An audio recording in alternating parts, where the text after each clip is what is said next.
Une personne sans référence, un bon matin devient une légende. Namesana nangate koyebanae.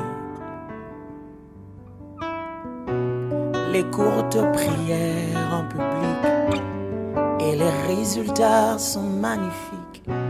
C'est qu'elle est nanga koumenana l'ensemble. Il m'appelait, je le sais, Likabwezo pela katinanga. Namituni pona nini Eza umela Yakolo bezebele. Bonsoir chez vous. Soyez bénis et que la grâce de Dieu puisse vraiment être votre partage. Nous sommes là encore dans notre nouvelle tranche de temps d'édification avec notre structure ATK Édification et avec votre serviteur Aris Tony Katumbaï que nous sommes. Et je crois que Dieu va nous faire grâce. Nous sommes là encore dans notre nouveau numéro et nous allons comprendre encore certaines choses parce que, comme je l'avais dit l'autre fois, que nous étions en train de naviguer dans une rubrique qui était intitulée « Ce que l'Église doit savoir ». Et la fois passée, nous avions essayé de parler sur les choses qui manquent à l'Église d'aujourd'hui, les choses qui manquent à l'Église d'aujourd'hui ou les choses qui manquent aux chrétiens d'aujourd'hui. Mais cette fois-ci, nous voulons parler de ce sujet qu'on a intitulé « Dieu veut notre sanctification ». Dieu veut notre sanctification. Enfant de Dieu, Dieu veut notre sanctification. Chrétien, Dieu veut notre sanctification. Le monde, Dieu veut notre sanctification. On peut prier le Seigneur. Seigneur, nous te prions, toi qui es notre Père et toi qui es notre Dieu, qu'il te plaise que par ton esprit que tu nous utilises afin de faire comprendre à quelqu'un ta pensée et ta voix au nom de Jésus-Christ. Amen. Je reprends encore que notre sujet, le sujet sur lequel nous échangeons ce soir, est intitulé de cette façon « Dieu veut notre sanctification ». Je sais que ce n'est pas une première fois pour vous d'entendre parler de la sanctification, mais nous voulons juste profiter de l'occasion que Dieu nous donne pour mettre un peu plus d'emphase sur cette notion liée à la sanctification afin de nous propulser ou nous conduire dans la pratique de la sanctification parce que c'est ce que Dieu veut pour nous. Mais néanmoins, pour vivre cette sanctification, tout à l'heure, je vais définir la sanctification, mais pour la vivre, pour que cette sanctification soit totale, il est d'abord important et capital que la personne puisse croire en Jésus-Christ, donner sa vie à Jésus, parce que lorsque nous croyons en Jésus, la justice de Dieu nous a été imputée par la foi en Christ. Jésus-Christ seul est le juste. Jésus-Christ seul est celui qui a marché totalement dans la justice. Et l'homme, par son incapacité à vivre complètement dans la justice et manifester une sanctification totale, lorsque cet homme croit en Jésus-Christ, Dieu lui impute la justice. Sa nature change et c'est à partir de ça qu'il devient capable de pouvoir vivre la sanctification. Donc, c'est-à-dire, si vous n'avez pas été imputé à la justice en croyant en Jésus-Christ, vous ne pourrez pas vivre la sanctification qui nous concerne ici. Il est important et capital parce que la nature doit d'abord changer. Nous allons y revenir, mais qu'est-ce qu'on peut retenir sur la sanctification? C'est quoi la sanctification? La sanctification est tout simplement une conduite qui plaît à Dieu. Lorsqu'on parle de la sanctification ici, nous l'expliquons comme étant une conduite qui plaît à Dieu.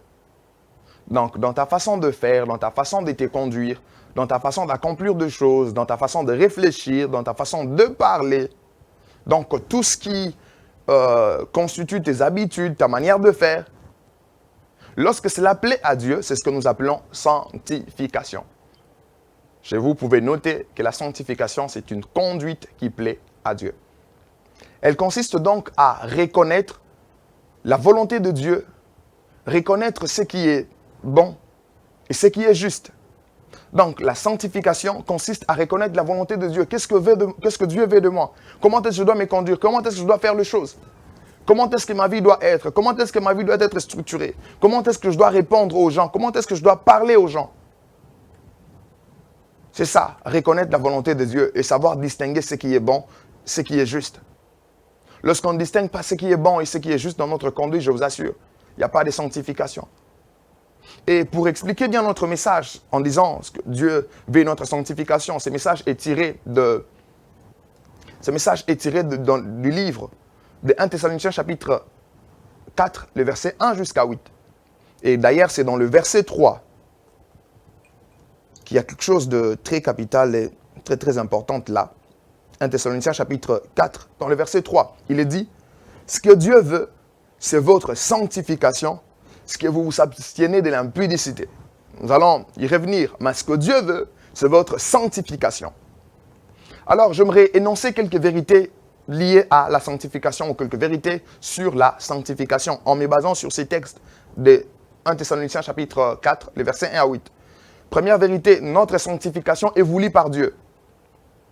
Comme je l'ai dit, que la sanctification, c'est une conduite, une vie qui plaît à Dieu. Donc, Dieu veut que dans notre conduite, que nous puissions lui plaire. Que nous puissions, dans notre conduite, observer sa parole. Dans notre conduite, accomplir sa volonté. Faire ce qu'il veut. Éviter ce qu'il ne veut pas. Il y a beaucoup de choses à éviter. Beaucoup de choses que le Seigneur ne veut pas pour nous. Oui, il y a beaucoup de choses que le Seigneur ne veut pas pour nous. Un enfant de Dieu ne fait pas tout. Un enfant de Dieu ne se laisse pas emporter par tout. Un enfant de Dieu n'agit pas toujours de la même manière que tout le monde. Non. J'insiste. La première vérité, notre sanctification est voulue par Dieu.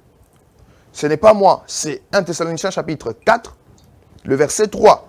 Ce que Dieu veut, c'est votre sanctification. Deuxième vérité, Dieu nous a appelés à la sanctification et non à l'impureté. Enfants de Dieu, Dieu nous a appelés à la sanctification et non à l'impureté. 1 Thessaloniciens chapitre 4 toujours, mais le verset 7. La Bible dit, car Dieu ne nous a pas appelés à l'impureté, mais à la sanctification. Vous qui nous suivez, j'aimerais vous dire que Dieu ne nous a pas appelés à l'impureté, à se conduire d'une manière impure, à se conduire dans des choses qui ne plaisent pas à Dieu. Non, il nous a appelés à vivre dans la sanctification.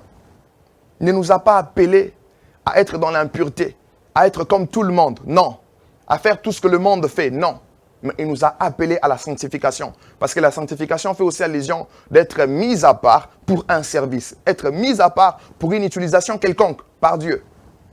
Troisième vérité, celui qui rejette la sanctification rejette Dieu. Celui qui rejette la sanctification rejette Dieu. Nous pouvons le voir dans notre texte, le verset 8. Qu'est-ce qu'il dit là-bas?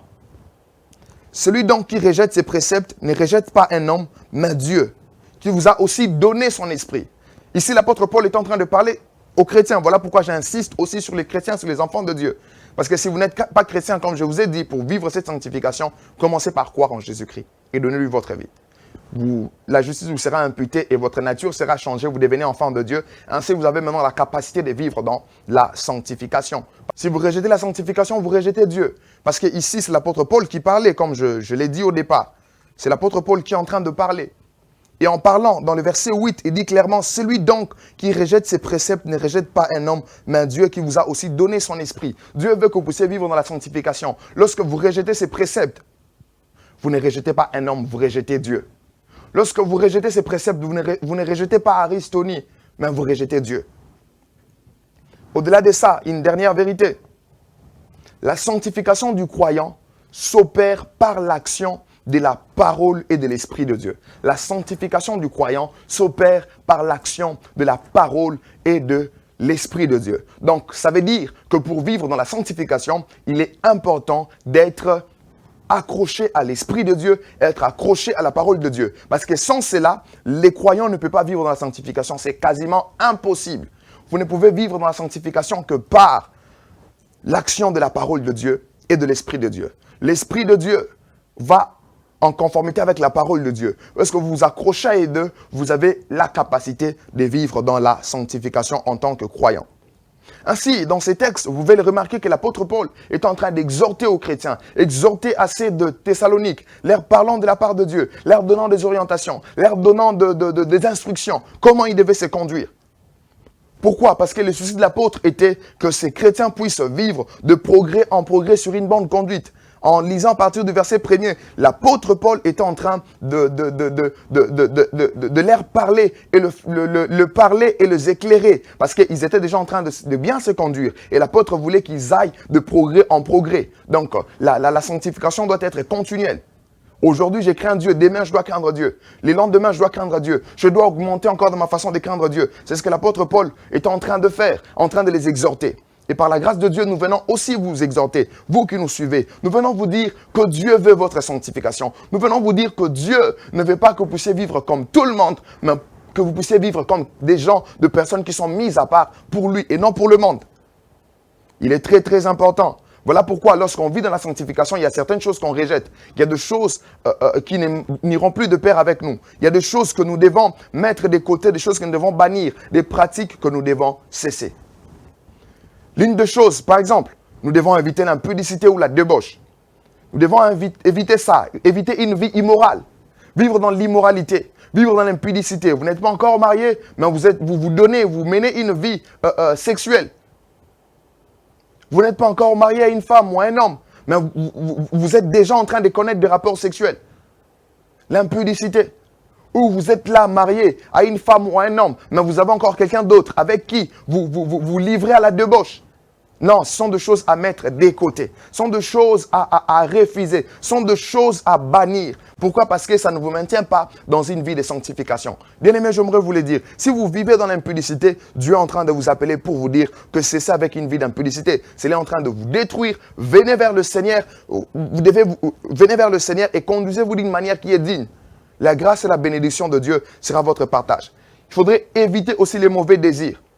Éviter les mauvais désirs. Entre autres, on a la convoitise, qui est un désir immodéré. Un désir immodéré de posséder quelque chose. Le désir s'est tellement accentué, le désir est tellement monté en vous, à telle enseigne que vous n'arrivez plus à vous maîtriser. Ça devient immodéré. Et ça ne vous permet pas d'être ou de vivre dans la sanctification. Vous devez abandonner la convoitise. Abandonner tous les mauvais désirs qui peuvent venir avec. Toutes ces choses sont à mettre de côté si nous voulons vivre la sanctification. Nous devons aussi abandonner la fraude et la cupidité dans nos affaires. Vous pouvez le voir dans le verset 6. La Bible nous fait comprendre clairement que pour les enfants de Dieu, ils doivent mettre de côté la fraude et la cupidité. Dans le verset 6, il est dit ce que personne n'ise envers son frère de fraude et de cupidité dans les affaires. Vous voyez? Dieu ne veut pas que dans les affaires que nous commettons avec nos frères, que nous puissions manifester la cupidité et manifester la fraude. Des tricheries, ce ne sont pas de bonnes choses, nous devons le bannir. Je n'aimerais pas vous pousser à commencer à réfléchir sur des tricheries et de fraudes que vous aviez déjà commis. Demandez pardon à Dieu, prenez une nouvelle direction et évitez maintenant d'accomplir ou de réaliser ces choses. En lisant ces versets 6, nous comprenons que Dieu veut que nous puissions bannir la fraude, bannir la tricherie. Il y a tant de choses. Les vols sont des choses à bannir. La haine, c'est à bannir. Ça ne vous permet pas de vous maintenir dans la sanctification. Tout ce qui ne plaît pas à Dieu, tout ce qui est contraire à la loi de Dieu, sont des choses que nous devons mettre à l'écart, mettre de côté. Pourquoi? Parce que Dieu veut notre sanctification. Si nous comprenons que Dieu veut notre sanctification, toutes ces choses qui peuvent nous suivre, nous apporter de la suivre, ce sont des choses à mettre à côté.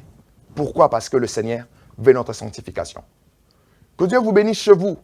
Prenez cette décision de vivre dans la sanctification. Peut-être que vous êtes déjà dit, je veux vivre la sanctification, mais j'ai essayé, ça ne tient pas. J'aimerais vous dire, prenez cette décision au moment où je suis en train de parler. Que la grâce de Dieu vous localise. Que Dieu vous donne la force de vous accrocher à sa parole, de vivre selon son esprit et vivre dans la sanctification, dans la crainte de Dieu. Gloire soit rendue à Dieu pour ces moments. Je profite pour vous inviter aussi dans notre culte au sein de l'église ACG Kintambo, Assemblée de Christ Jésus, là où nous servons le Seigneur. Nous avons culte chaque dimanche de 9h à 12h. Nous serons contents d'être avec vous, prier, écouter la parole de Dieu. L'église est située à Kintambo sur l'avenue Refuge numéro 52, référence croisement Bangala et Kassavubu. Que Dieu vous bénisse et vous accorde cette capacité de vivre dans la sanctification.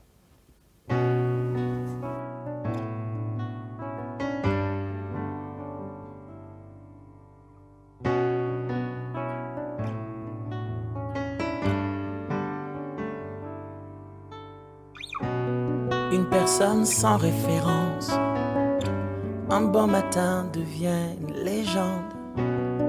Namesana nangate koyebanae.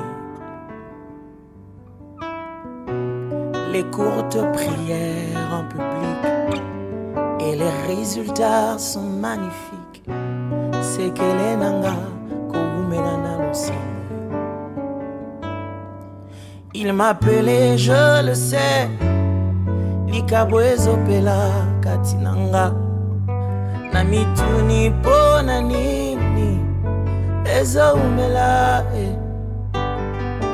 yakolobezebele